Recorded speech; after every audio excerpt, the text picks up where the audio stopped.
નમસ્કાર મિત્રો, જય શ્રી રામ। આજે આપણે આવી ગયા છીએ મારું ગામ એટલે ખેરોલી।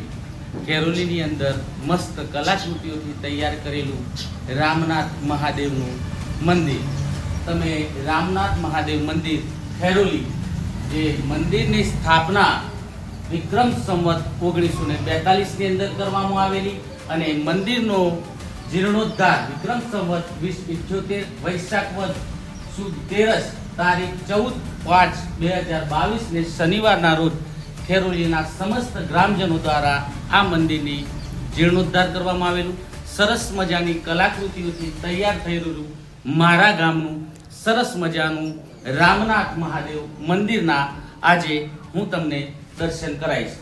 તમે જોઈ શકો છો કે એક બાજુ ગણપતિ દાદાની મૂર્તિની પ્રતિષ્ઠા કરવામાં આવી છે, બીજી બાજુ હનુમાન દાદા અને ગર્ભગૃહની અંદર સરસ રીતે મસ્ત ભગવાન શંકર દાદાનું શિવલિંગની સ્થાપિત કરવામાં આવેલું છે। માં પાર્વતી માતા પણ અહીંયા બિરાજમાન છે।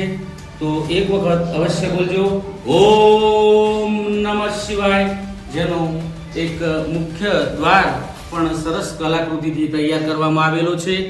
આ મંદિરનું શિલ્પકામ એકદમ ઘણી અઢળક મહેનતથી તૈયાર કરવામાં આવેલું છે। તમે જોઈ શકો છો કે તેનો ઘુમ્મટની અંદર પણ સરસ મજાની કલાકૃતિથી તૈયાર કરવામાં આવેલું છે।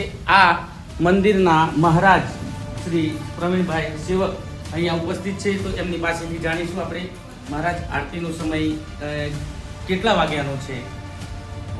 આરતીનો સમય 6 કલાકે અહીંયા રોજ આરતી ગ્રામજનો દ્વારા કરવામાં આવે છે અને અહીંયા રોજનું સમગ્ર ગ્રામજનો દ્વારા ભગવાનને થાળ ધરાવવામાં આવે છે। એમાં ગામના બધા જ લોકો આવે છે અને દરરોજ થાળ ધરાવવામાં આવે છે, જેનું તમે પણ ધ્યાન રાખતા હશો। તો આ હતા પ્રવીણભાઈ સેવક। તમે જોઈ શકો છો મંદિરનું બહારની કલાકૃતિઓના તમને આજે દર્શન કરાવીશ। હનુમાન દાદા બિરાજમાન છે, તમે જોઈ શકો છો। જય બજરંગબલી, સૌનું કલ્યાણ કરજ્ઞા। શનિદેવની પણ મૂર્તિની પ્રસ્થાપિત કરવામાં આવેલી છે। જય શનિદેવ। ગોગા મહારાજ પણ અહીંયા બિરાજમાન છે, સાથે સાથે આઈ ખોડિયારમાં ખોડલ માતા પણ અહીંયા બિરાજમાન છે અને શીતળા માતાની પણ અહીંયા સ્થાપના કરવામાં આવેલી છે। જય બળિયા દેવ, જય બળિયા બાપા, સૌનું કલ્યાણ કરજો। બળિયા બાપાની મૂર્તિનું પણ અહીંયા સ્થાપન કરવામાં આવેલું છે। તમે જોઈ શકો છો કે ખેરોલી સમગ્ર ગામની મધ્યસ્થ વચ્ચે આવેલું વિશાળ રામનાથ મહાદેવનું મંદિર, જેની તમે જોઈ શકો છો આ એક ગામની વચ્ચે સમગ્ર ગ્રામજનો દ્વારા પ્રસ્થાપિત કરવામાં આવેલું રામનાથ મહાદેવનું મંદિર એ સરસ મજાની એક કલાકૃતિ અને અવલૌકિક દર્શન કરાવતું રામનાથ મહાદેવનું મંદિર।